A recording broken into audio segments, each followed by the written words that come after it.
TV తెలుగుకి స్వాగతం.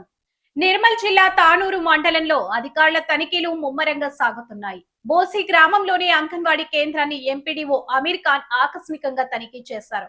కేంద్రంలో అందుతున్న పోషకాహారం రికార్డుల నిర్వహణపై ఆయన సంతృప్తి వ్యక్తం చేశారు. దీనికి సంబంధించిన మరిన్ని వివరాలు మా ప్రతినిధి షేక్ ముక్తార్ అలీ అందిస్తారు. నిర్మల్ జిల్లా తానూరు మండలం బోసి గ్రామంలో శనివారం నాడు సందడి నెలకొంది.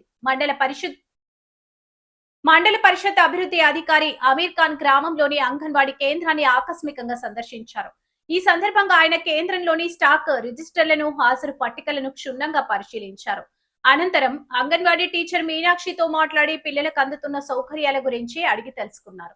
ప్రస్తుతం కేంద్రానికి 10 నుండి 15 మంది చిన్నారులు హాజరవుతుండగా వారికి నాణ్యమైన భోజనంతో పాటు స్వచ్ఛమైన ఫిల్టర్ నీటిని అందిస్తున్నట్లు ఎంపీడీఓ గుర్తించారు. ప్రభుత్వ నిబంధనల ప్రకారం చిన్నారులకు పౌష్టికాహారం అందించడంలో ఎలాంటి అలసత్వం వహించకూడదని ఆయన సిబ్బందికి సూచించారు. ఈ తనిఖీ కార్యక్రమంలో ఎంపీడీఓతో పాటు స్థానిక ప్రజా ప్రతినిధులు మరియు అధికారులు పాల్గొన్నారు. గ్రామ కార్యదర్శి రవికుమార్, సర్పంచ్ సాగర నాగనాథ్, ఉప సర్పంచ్ లక్ష్మణ్, వార్డు సభ్యులు, గ్రామస్తులు అంగన్వాడీ కేంద్రాల పనితీరు మెరుగుపరచడానికి ఇలాంటి ఆకస్మిక తనిఖీలు దోహదపడతాయని గ్రామస్తులు హర్షం వ్యక్తం చేస్తున్నారు. మరిన్ని అప్డేట్స్ కోసం చూస్తూనే ఉండండి న్యూస్9 టీవీ తెలుగు. జై హింద్.